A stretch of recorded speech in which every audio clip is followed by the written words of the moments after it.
mapagsamantalang trader, habulin, kasuhan.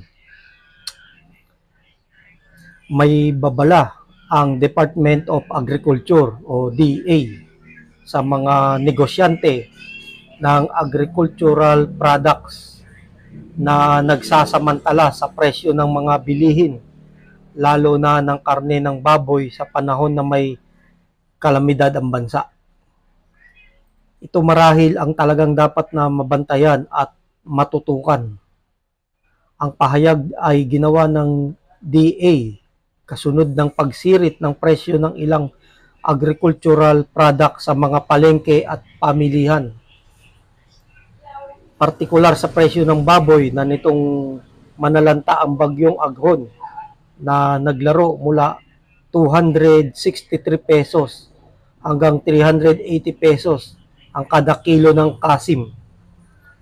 Nasa 345 pesos naman ang hanggang 420 pesos ang kada kilo ng liempo, habang 250 pesos hanggang 260 pesos naman ang kada kilo ng pigi, pork chop at giniling. Ayon nga sa DA, ang supply ng baboy sa bawat pamilihan ay dapat available, affordable at accessible sa mga mamimili. Abay, hindi nga naman dapat ginagamit ng mga negosyante ang epekto ng bagyo para sa pagtaas ng presyo ng mga bilihin dahil lalo lamang mahihirapan ang mamamayan. Yan talaga ang nagiging problema na dapat na matutukan. Konting ulan lang, may kalamidad, hindi nakabiyahe kaya nagtaas ng presyo. Yan ang madalas na ginagawang dahilan ng mga mapagsamantalang negosyante sa mga mamimili. Wala naman silang magagawa dahil sa katwiran na kung ayaw mo, huwag mo. Kaya ang kawawang Juan de la Cruz, bibili na rin kahit maapektuhan ang kanilang budget.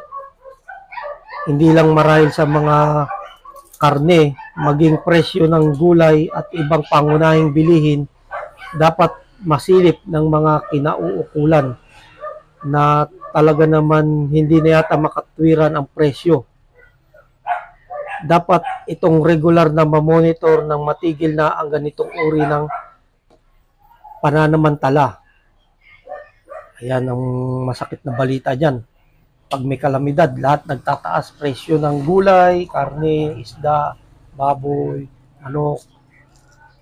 Maraming nagtataasan. Hindi natin masisi kung bakit mataas ang presyo dahil na rin sa masamang epekto ng mga kalsada.